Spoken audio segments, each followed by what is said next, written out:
ইলিশের স্বাদ আর গ্রান অটুট রেখে তৈরি করব অথেন্টিক ইলিশ পোলাও, যাকে একবার খাওয়াবেন সেই কিন্তু আপনার ফ্যান হয়ে যাবে। আসসালামু আলাইকুম everyone, welcome to Maryam mini kitchen. আজকে আমি আপনাদের সাথে শেয়ার করব একদমই অথেন্টিক ভাবে ইলিশ পোলাও রেসিপি। একদমই ঝামেলাহীন, কম মশলায় কম উপকরণে তৈরি করব ইলিশ পোলাও। ইলিশ মাছের যে নিজস্ব স্বাদ আর গ্রানটা রয়েছে সেটা অটুট রেখে আমি আজকে এই রেসিপিটি করে দেখানোর চেষ্টা করেছি।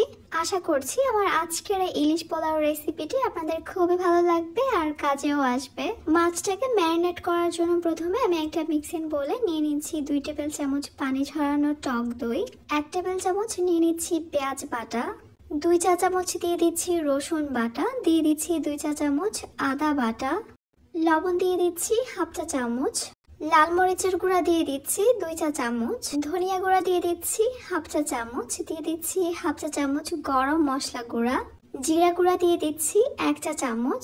এখন আমি এই সব মশলাগুলোকে একসঙ্গে খুব ভালোভাবে মিশিয়ে নিব। ইলিশ মাছে যদি অতিরিক্ত তেল মশলা ব্যবহার করা হয় তাহলে মাছের যে নিজস্ব স্বাদ আর ফ্লেভারটা থাকে সেটা কিন্তু নষ্ট হয়ে যায়। তাই সব সময় ইলিশ মাছ রান্না করার সময় তেল আর মশলাটা পরিমাণ মতো দেওয়ার চেষ্টা করবেন। মশলাগুলোকে ভালোভাবে মিশিয়ে নেওয়ার পর এবার আমি এখানে দিয়ে দিচ্ছি 6 পিস ইলিশ মাছ। এবার মশলার সঙ্গে মাছগুলোকে আমি খুব ভালোভাবে মিশিয়ে নেব।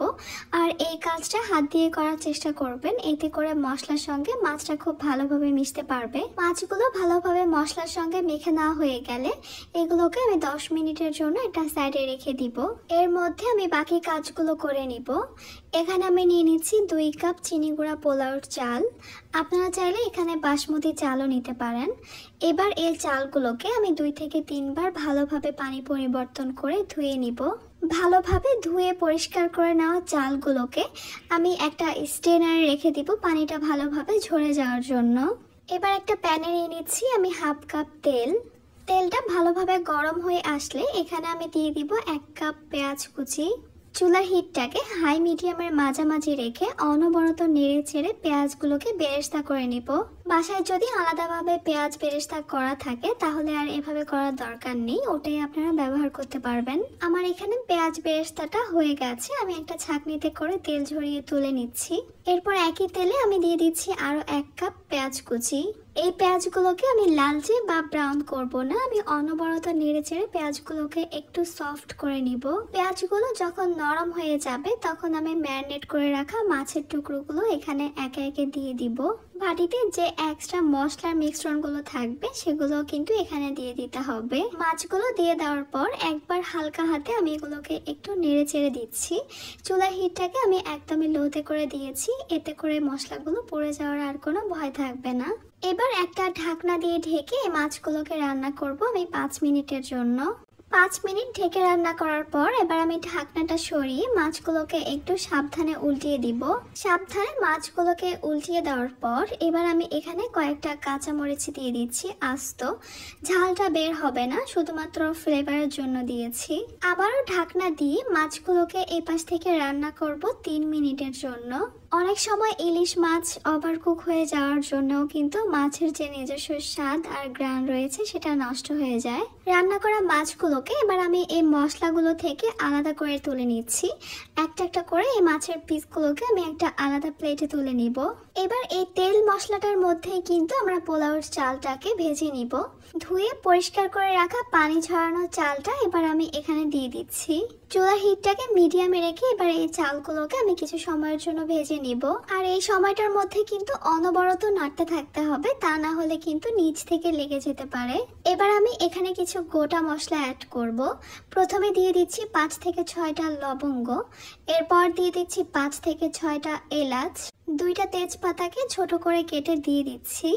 3 টুকরো দারুচিনি। আমি আরো কিছুক্ষণের জন্য এই চালগুলোকে ভেজে নিচ্ছি, চালগুলো একদমই ঝরঝরে হয়ে যাওয়া পর্যন্ত। পোলাওটা ঝরঝরে করতে চাইলে চালগুলো একটু সময় নিয়ে ভাজতে হবে। চালগুলো এখন ভাজা হয়ে গেছে। এবার আমি এখানে দিয়ে দিচ্ছি 4 কাপ ফুটন্ত গরম পানি। 2 কাপ চালের জন্য এখানে আমি 4 কাপ পানি নিয়েছি। চাল যতটা নেবেন পানির পরিমাণটা তার দ্বিগুণ করে নিতে হবে। লবণ দিয়ে দিচ্ছি 1 চা চামচ। লবণটা একটু বুঝে দিতে হবে, কারণ মাছের মধ্যেও কিন্তু আমরা লবণটা দিয়েছিলাম। সবকিছুকে একবার ভালোভাবে নেড়ে চেড়ে নিয়েছি। এরপর একটা ঢাকনা দিয়ে ঢেকে আমি রান্না করব 10 মিনিটের জন্য। চুলার হিটটাকে রেখেছি মিডিয়াম টু লো এর মাঝামাঝি। 10 মিনিট পর আমি ঢাকনাটা তুলে নিচ্ছি। দেখতেই পাচ্ছেন পানিটা কিন্তু প্রায় টেনে গেছে, আর চালটাও কিন্তু 80% মতো সিদ্ধ হয়ে গেছে। এই অবস্থায় খুব একটা বেশি নাড়াচাড়া করার দরকার নেই। আমি চালগুলোকে একটু সমান করে নিয়েছি। এরপর উপরে ছড়িয়ে দিচ্ছি কয়েকটা কিশমিশ। আগেই যে পেঁয়াজ বেরেস্তাটা তৈরি করে রেখেছিলাম সেখান থেকে কিছুটা পেঁয়াজ বেরেস্তা দিয়ে দিচ্ছি। এর উপরে আমি রান্না করে রাখা মাছগুলোকে বিছিয়ে দিব। মাছগুলো বিছিয়ে দেওয়া হয়ে গেলে আমি আরো কয়েকটা কাঁচামরিচ এখানে দিয়ে দিচ্ছি। এরপর দিয়ে দিচ্ছি আমি আবারও পেঁয়াজ বেরেস্তা। সবশেষে এখানে আমি দিয়ে দিব 2 টেবিল চামচ পরিমাণ ঘি। ঘিটা দেওয়ার পর আমি ঢাকনা দিয়ে ঢেকে দমে রাখবো 10 মিনিটের জন্য। 10 মিনিট পর আমি চুলাটাকে অফ করে দিব আর মাছগুলোকে উল্টিয়ে নিচ্ছি। সবগুলো মাছ উল্টিয়ে দেওয়ার পর আমি আবারও ঢাকনা দিয়ে ঢেকে রেখে দিব 5 মিনিটের জন্য। এরই মধ্যে কিন্তু আমাদের পোলাওগুলো একদমই ঝরঝরে হয়ে যাবে। বাস তৈরি হয়ে গেল আমাদের অথেন্টিক ইলিশ পোলাও। যে কোনো স্পেশাল অকেশনে আপনার স্পেশাল মানুষদের জন্য তৈরি করে নিতে পারবেন এই মজাদার ইলিশ পোলাও।